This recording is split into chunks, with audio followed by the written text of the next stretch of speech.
told you, we have this antenna trainer kit, and this is what it looks like. Box with lots of antennas. And it's best if you have antenna measurement facilities. Okay? Antenna chamber, some microwave source. But if you don't, the company also makes some rudimentary facilities for measurement.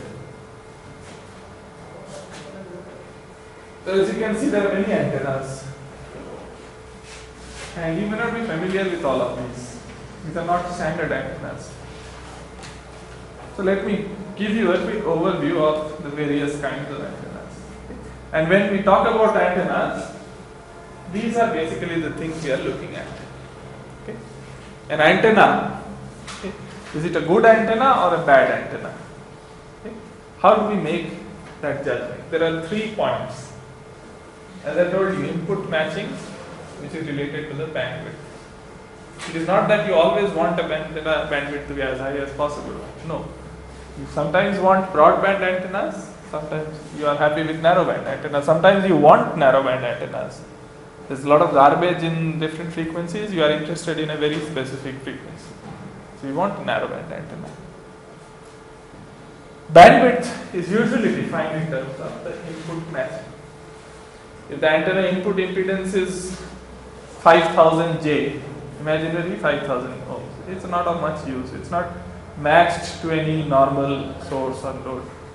Okay. Sources and loads are typically 50 ohms in microwave frequencies. So 50 plus J0 is typically the input impedance from the antenna. If it is near about that, it's a good antenna. If it is near about that for your entire frequency, it's a good antenna. If it is near about that for your desired frequency, it's a good antenna. It's one of the criteria, not all. There is also radiation pattern. Okay? You may wish your antenna to be omnidirectional. It should radiate all over the place. Or you may wish your antenna to be narrow beam. Not narrow band, narrow beam. Okay? So you wish the radiation to be concentrated in a particular direction. It's up to the requirement. Okay? In that there are, you may have heard terms like E-plane, H-plane, co-polarized, cross-polarized. So radiation pattern have many finer points. Okay? It's not just enough to say that the power is all being directed into this direction or it's all being distributed uniformly. You have to be a little more careful. You have to look at it more closely. So let's not go into those things too much. Finally, you have a very closely allied parameter from gain. But usually when you distinguish between radiation pattern and gain, what you're saying is that this gain incorporates the loss in the antenna. Okay? An antenna may take 1 watt of power, okay, and distribute it uniformly. All of that 1 watt. Another antenna may take 1 watt of power and distribute uniformly half watt. Obviously, the first antenna is a good antenna. Both of them may have roughly the same kind of radiation pattern. All the power is being directed uniformly, but they are not the same. Gain refers to that. Okay. Or another word is efficiency. Gain and efficiency are closely related. Finally, these are the basic parameters. There are finer points like, is this antenna a fixed beam antenna, or is there a way by computer control I can switch the beam this way, that way? That fixed frequency is narrowband antenna. That fixed frequency, is it really fixed, or from the computer I can shift it here, there, as per my requirements? You saw an example, right? They reconfigure it. So in terms of these, let's quickly go through. The pictures are not that good, but I think you can see. This is the most familiar so-called microstrip patch antenna. Microstrip patch antenna has many variations. This is the simplest one, the rectangular patch. Note that all of these have a coaxial feed. Okay? That feed is very important at microwave frequencies. It's more difficult to design this part of the whole antenna that one. But nobody usually talks about this. All theory is about this part. This one is almost the same. There is a minor difference in the way the field is connected. The third one is a circular patch antenna. All of these are microstrip patch antennas. What are their properties? Number one, in terms of bandwidth and input match. Typically, these are 3 to 4% bandwidth. Which means at 1 gigahertz, the bandwidth will be 30 megahertz. Okay? 40 megahertz. Right? That's the typical bandwidth over which the input is well matched to 50 ohms. The radiation pattern, fairly broad beam, but in this direction. Very little back radiation. Because there is a solid metal backing. Okay? So the back radiation is very small. Notice I say very small, not zero. A little bit of radiation does leak out from the sides. Have you heard of the term diffraction? Diffraction, like light when it hits a sharp corner, it bends this and that way. Same thing, in the corner.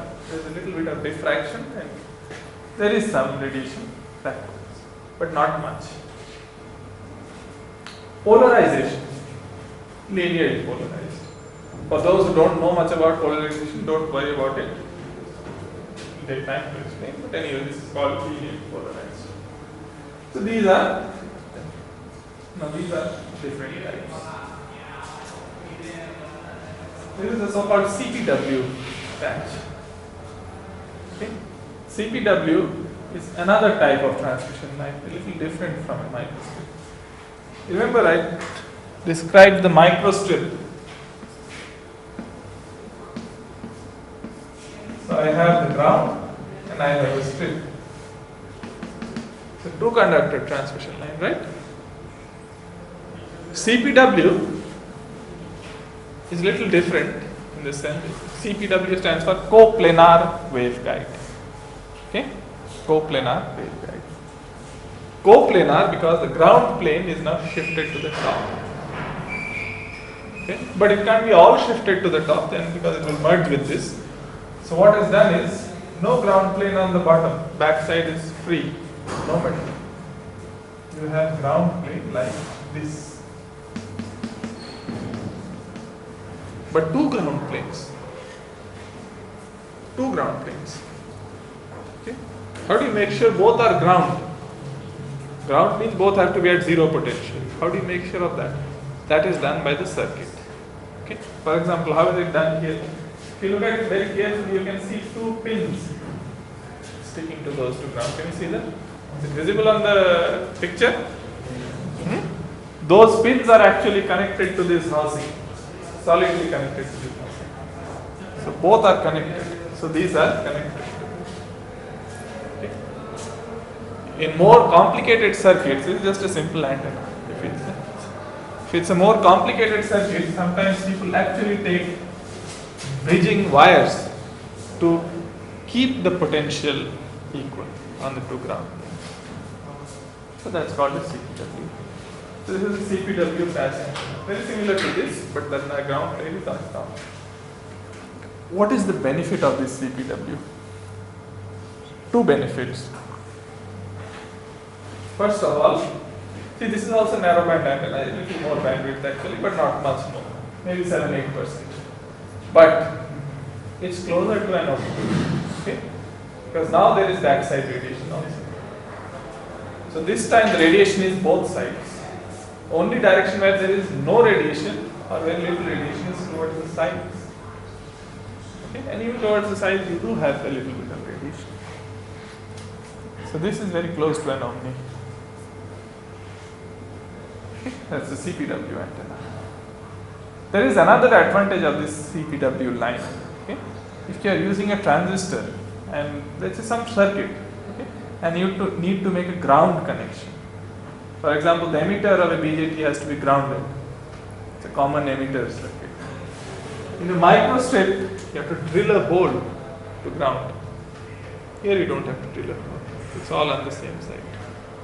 Okay, that's a big advantage. If your substrate is made of a brittle material, something like alumina or quartz or silicon, the drilling a hole is not as small. You avoid. That's why people use these CPW. But nothing great about it. It's still a 2-wire transmission line. 1 wire for the current to go, and 1 wire split into for the current to come back. This is slightly different. It is a circularly polarized antenna. Once again, I am not sure if everybody is very familiar with this circular polarization business. I will not go into the details. The only thing is that you see it has 2 inputs. Okay, this is different, very different from the 2-port patch earlier. This is not that. Okay, this is meant to be used either this. Okay. Only one will be used at a time.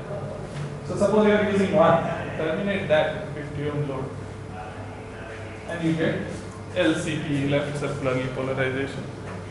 What happens if you use the other one and terminate this one? You get RC. Okay. This is circularly polarized, either polarization. At your will, you select. If you feed from one port, you get one type. From the other side, you get that. How and why? That is standard theory. Well known. Here. The last one, this one, 6th one. That is a reconfigurable antenna again. It is not very clearly visible, but maybe you can see. This is the same as the first one, patch antenna, okay? No difference. But there is another secondary patch there, a small patch. And if I could connect this patch to the other one, then obviously the size goes up, the resonant frequency will go down. But how do I connect? There's a diode there. If I turn on the diode, how do I turn on that? There's a bias connection here. Allow a current to flow through this diode to this ground point. Then it will be connected. So the effective size will go up and frequency will go down. If I negative bias the diode, reverse bias the diode is like off. It's open circuit. So this small one plays no role. Now it works at a time. You see these thin lines there, barely visible. One is somewhat visible, one is almost not visible. They are very thin copper tracks, which act like inductors actually. And they don't allow the RF signal to go into them. But the biasing signal can flow through them freely from this ground. The RF signal sees only the patch antennas. This is a reconfigurable antenna. The company, this is the difference between academic work and company's work. Okay? The company has to market, so they market with the battery also. So that you don't need anything more, everything is provided for.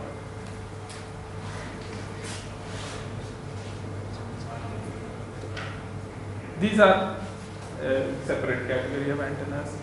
Let's start with the last one. You can see the top and bottom. This is a slot antenna, okay? And this is a little complicated. It's a broadband slot antenna. Normal slot antennas are thin slots. Okay? Thin slot. This is a very interesting thing in electromagnetic theory. You probably won't encounter it much in your undergraduate curriculum. But there is a very strong correlation mathematically between a current carrying wire, okay, and lots of current flowing, but no current flowing in a slot. Okay. Mathematically, these properties can be used to understand those properties. So, but again, I will not go too much into the theory. Suffice to understand that this is the input, this is a microstrip line, and there is some funny structure here which couples the energy into this slot and then it radiates out of this slot. Radiation is bidirectional, both on top and below. There is no metal shield to prevent radiation. Okay? And normal slots are thin, this one is a very thick slot. A thick slot people have found, again, how did they find? It's just empirical. They were doing something and they found that this thick slot has a very broadband radiation. So that's a broadband slot antenna. Now these are spiral antennas. What are spiral antennas? Spiral antennas are very broadband antennas, typically like 1 to 18 gigahertz, that kind of bandwidth. Really broadband antennas. But that's not all. There are other broadband antennas also. We have shown you some. Spiral antennas have another property which no other antenna has. They are broadband, and throughout that broadband the radiation is circularly polarized. Once again, those. Huh? One part is clockwise, the other part is. No. A given spiral antenna will produce LCP or RCP, not both. If you want the same antenna to produce the other one, then you have to use its mirror image.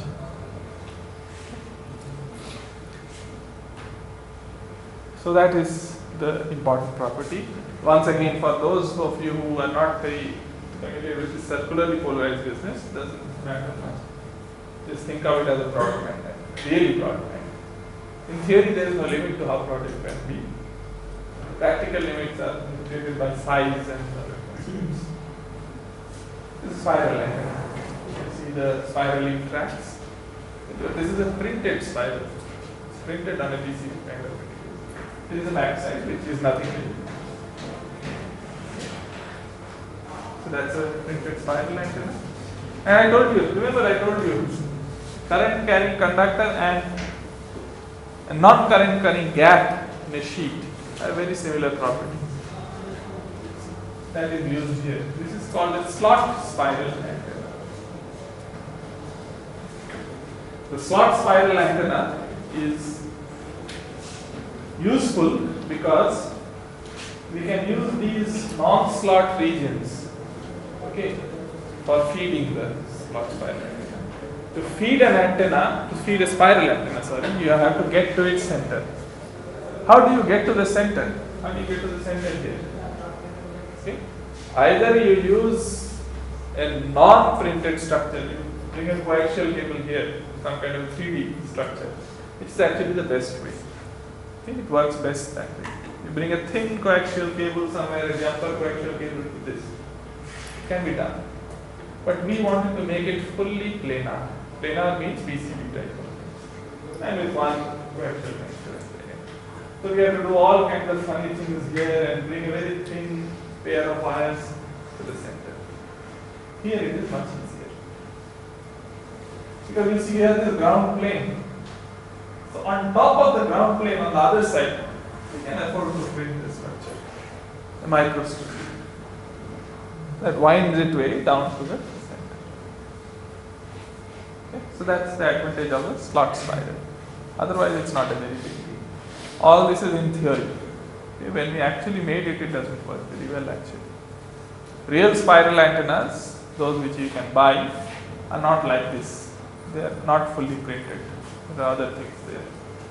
But anyway, this was for just a demonstration kit for colleges, so we didn't bother too much to make it a very fine antenna. Just enough to demonstrate its properties. So two kinds of spiral antennas. This is a printed dipole antenna. The first antenna that one teaches, dipole antenna. What is a dipole antenna? This.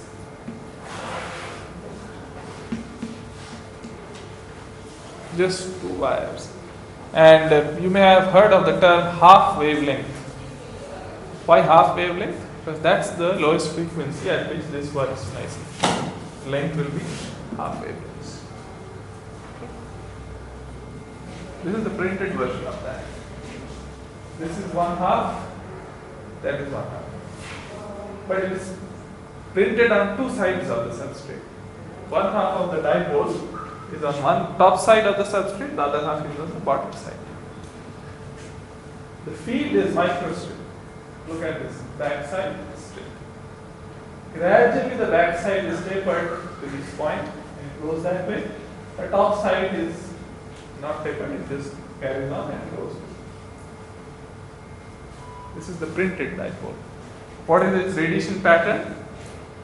Fairly, you remember have you seen the radiation pattern of a dipole? 8 lines. Figure of 8. Figure of 8 actually means it radiates uniformly this way, but in this plane there are nulls on top and bottom. Okay? So similar kind of thing. It radiates uniformly if you look at around the dipole, not very uniformly because there is this interface here, but somewhat uniformly. And in these two directions there is close to a null. Okay, so in this plane the radiation is not so uniform as we designed.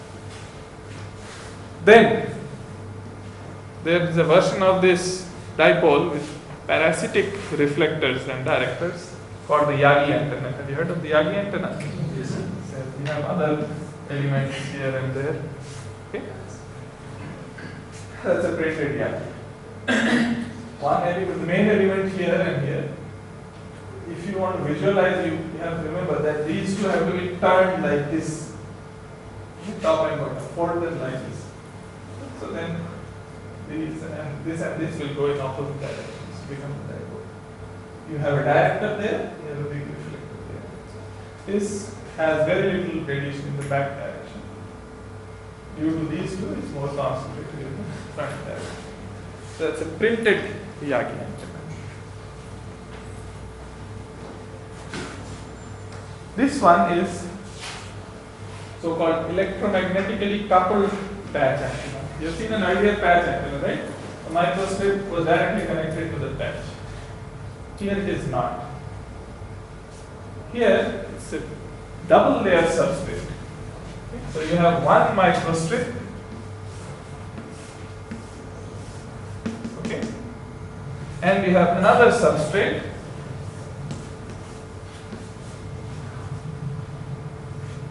Okay.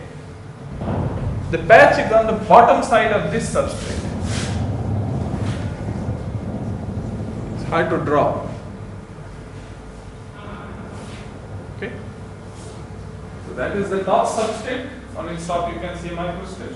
This is the bottom substrate. On its bottom you can see the patch in between these two. Below this substrate there is a ground plane. Here there is a ground plane.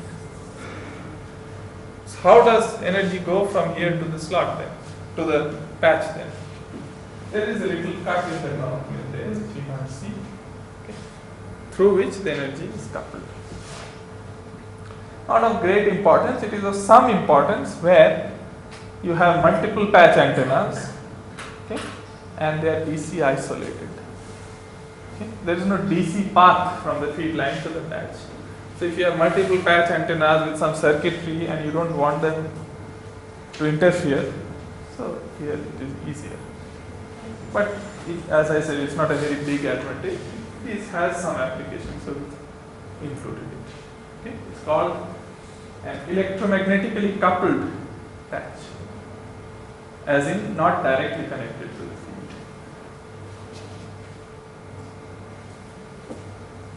Finally, some arrays. 2x2 array of patch antennas. Notice the patches are all fed in the same direction. Common mistake people make is feed line coming, separated into two, separated into two more, and then we connect the patches here. This will unfortunately not do, because the radiation from this will be this directed. By symmetry, the radiation from will be oppositely directed, and in this direction they will cancel. This is not what we want. Precaution to be taken. This is one way of feeding. First, you make the feed structure, and at the ends of the feed structure you connect your antenna. Another way of feeding is that series fed.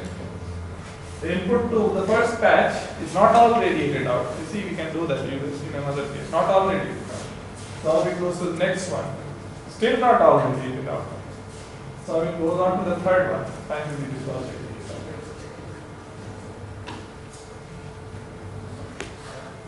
3-element array, 2 by 2 element array. And the last example is the so-called leaky wave antenna. Similar type of thing, but many more elements. 1, 2, 3, 4, 5, 6, 7, 8 elements. 8 elements. What are these elements? These are slots in the ground plane of a microstrip. So this is a microstrip. On the back is the ground plane, but the ground plane is not just a ground plane. There are slots cut in the ground, and they radiate out the power gradually. So you can think of it as while the signal is traveling on the microstrip line, the power is being leaked out. We don't leak out too much in the beginning. Okay? We leak out more here because the power is weaker here, so you have to leak out a little more of it so that the leaking roughly remains constant throughout its length. The last one element leaks out everything left. Okay? So the power input is leaked out over a long length, uniform. It's not that a lot of power is leaking out here, only a little is leaking out there. No. Power level in the line is going down, but the leakage is also increasing. So overall it's a uniform leaking out of the power. What is the advantage? What exactly we get from these 4 elements as opposed to the other one, as opposed to just one element? It's that radiation is coming from a larger area. That's the whole point of arrays. Radiation comes out of a small area, the beam is going to be broad. Radiation comes out of a large area, the beam can be made narrow. That's what all arrays do. Well, that's what all arrays start from, at least. That's the idea. And that's how we do it in these 3 cases. That's, I think, all that there was in this case. Okay? So that covers a fairly broad spectrum of antenna types.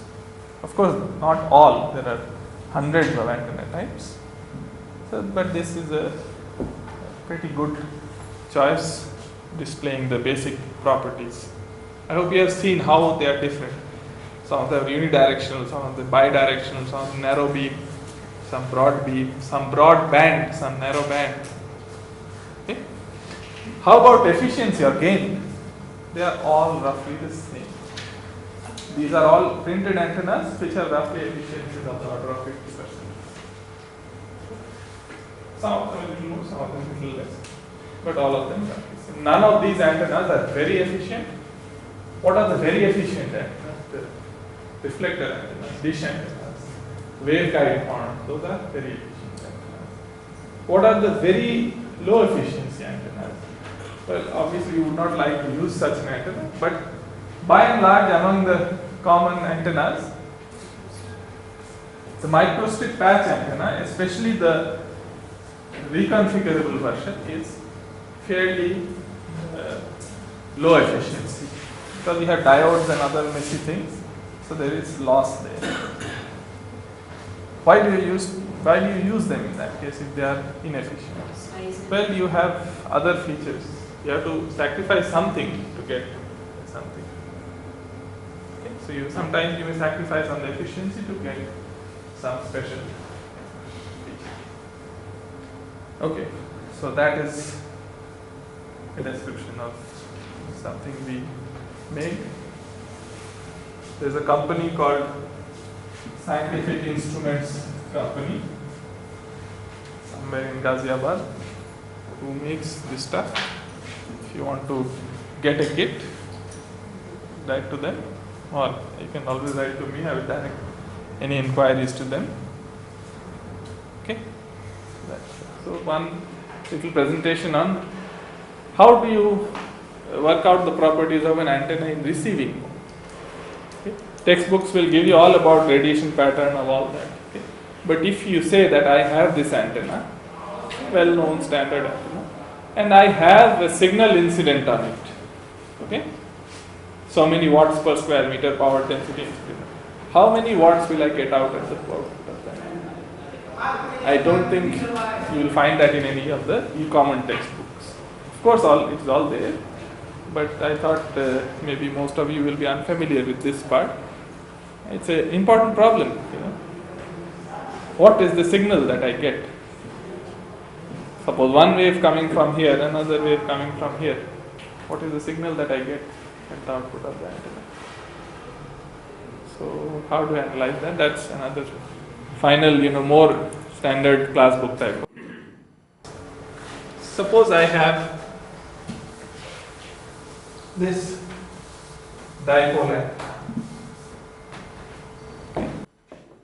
For this antenna, properties are very well known, in the sense that if I am told what is this current I naught, okay, then I can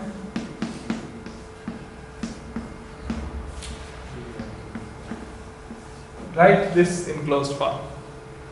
The electric field and obviously magnetic field also, at least in the far field, okay, exactly as a function of r, theta, phi.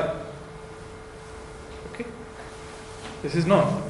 So if I am told this is in so many milliamps, and if I am asked at 35 meters distance what is the electric field in volts per meter, I can calculate it, no problem. Reverse problem in receiving mode.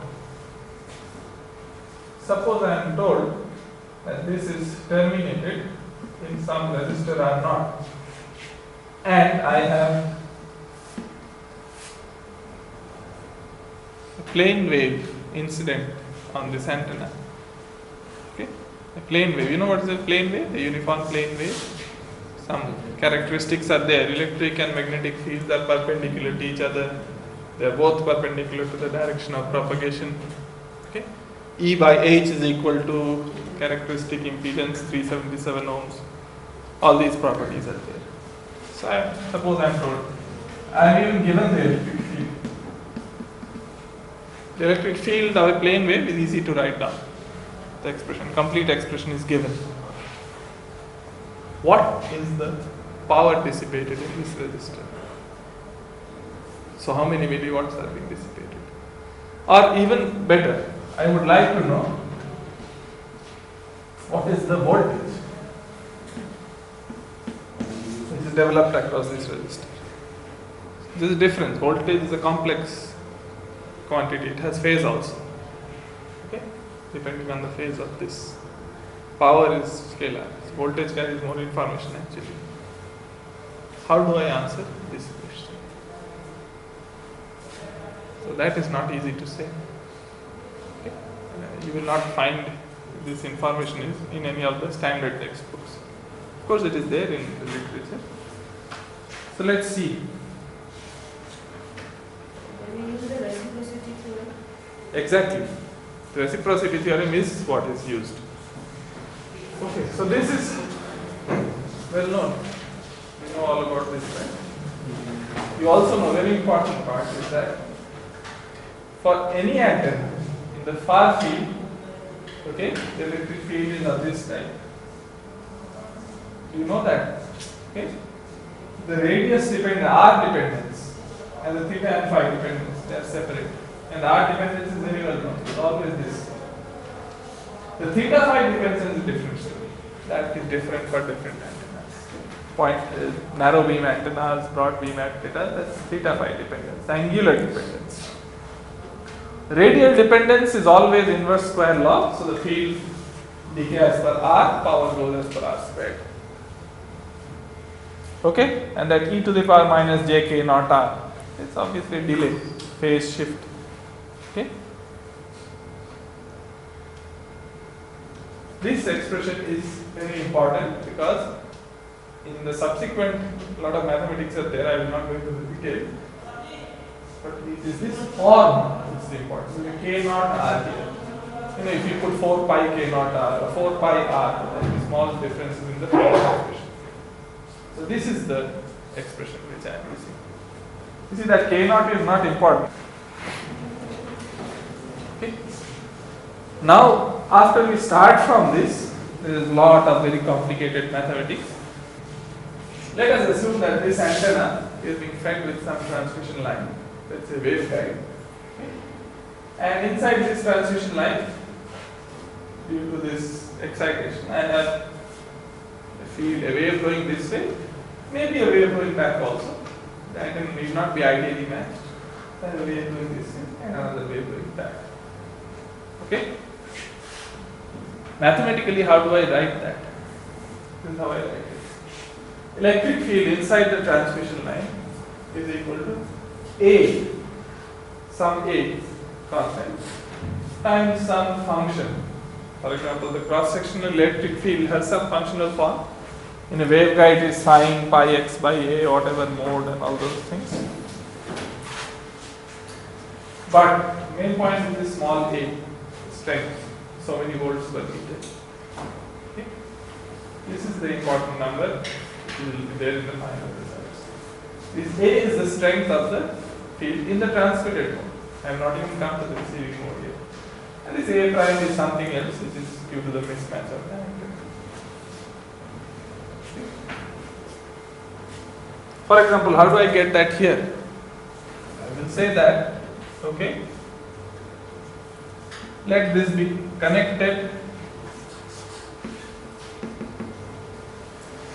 through a transmission line of characteristic impedance R0. The same R0 here. And some Vs, some source voltage, which is, let's say, 1 volt. 1 volt doesn't mean 1 volt DC. Okay, this is all at a particular frequency. Frequency is implied that K naught contains frequency omega. Okay. If this is the case, I can analyze this circuit.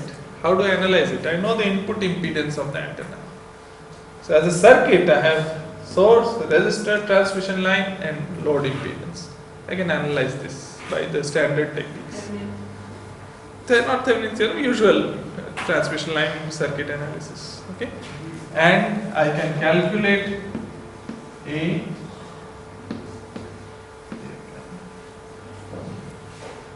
strengths this way and then. This one I really don't need, this one I need. Number one, I can calculate these two because, see, this transmission line is modeled as ZL. ZL is the input impedance of the antenna. We know there are standard graphs for the input impedance of a dipole. Okay, so at that particular frequency, we will read from the graphs what is ZL, put it there. With this analysis will also tell me what is current. I know that I am not there. All in transmitting mode till now. I have not yet come to the receiving mode. Okay. Once I have this I naught, the feed current to the dipole, then this is done,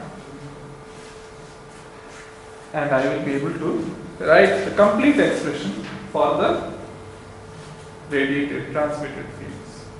Okay. So what I have got till now is this complete expression. Okay. This complete expression and that number. This is done. Okay. I have chosen this 1 volt, whatever volt it is chosen, it is not important. Okay. So this is all done. Right? Now, let's bring in the receiving mode. We have not yet discussed the receiving mode. Okay.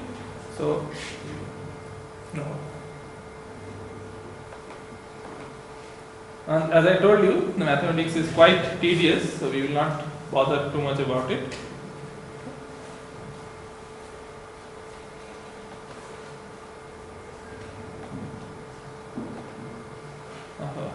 Sorry.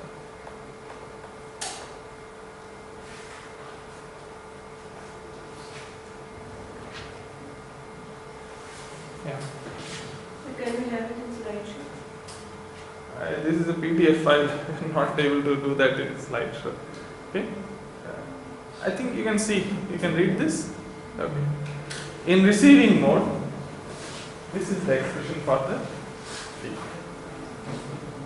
Okay. The incident electric field is equal to direction of the field EI. Okay. Remember this direction, it has to be perpendicular to the direction of propagation. Okay. Times this expression. This is the standard expression for the electric field of a uniform plane. What is the direction of propagation? Some arbitrary vector UI. UI is defined as the direction of propagation. Or rather, no, minus U. It's coming from the direction UI. So your dipole is here. Let's choose our coordinates somewhere. That's X, Y, Z. Okay? And Y. See, I have taken care of the transmitted mode. I have some expressions. Those are very useful. The real problem is now. Suppose this is the dipole and this is where, this is the way the plane wave is propagating. UI is defined as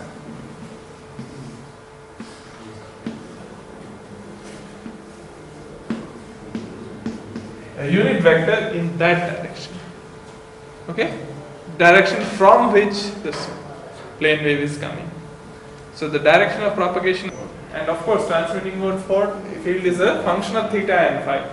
Which theta and phi you take? The direction UI. EI given again, receiving the incident field. Everything is known. What is not known?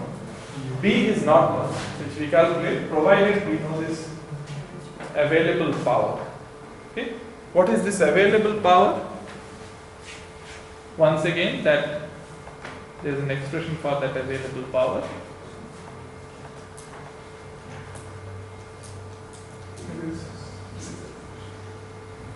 A squared by 2ZC, the characteristic impedance of this line, which is R0 in this case, cross-sectional integration of the electric field in that guide. Okay. This is a waveguide electric field which has to be integrated. This is one calculation which can be done at the beginning of the problem. Okay. And you can do it from it. So that expression is also known from here. This is how one calculates. Ultimately, what did we get out of is all these complicated things.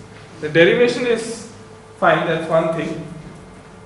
But more importantly, out of the final result, this result, what did we get? This number B. What is B? B is the signal which goes to that load. Now that there is no source here, it's a receiving antenna under the influence of this field. Okay, this B is that source. That field. To do it, we require we require transmitting mode electric field. These two numbers we calculated first. See, for that 1 volt source. Whether it is 1 volt or 2 volt will not matter. This is there, they will cancel out here. EI is the receiving field. Okay, so this is how one does it. And you can do this because you get a complex P. If you have multiple incident fields, you can use superposition and calculate all the different signals, that total signal will be available. Okay. There is not much more that I can say about this. This is the way it is done. Okay. If you really want to go into it, you're welcome to study the derivation. One of the few things that you can figure out here is that if the transmitting field is linearly polarized, okay, and the incident signal is cross polarized like this, then it will not receive any power. Transmitting field is LCP, receiving field is RCP. It will not receive any power. Okay? That is called a total polarization mismatch. On the other hand, if the transmitted field is linearly polarized, the receiving field is circularly polarized, it will receive some power. Okay? There is some polarization mismatch, and some power will be got by the antenna. that last term there gives something called polarization mismatch. Okay.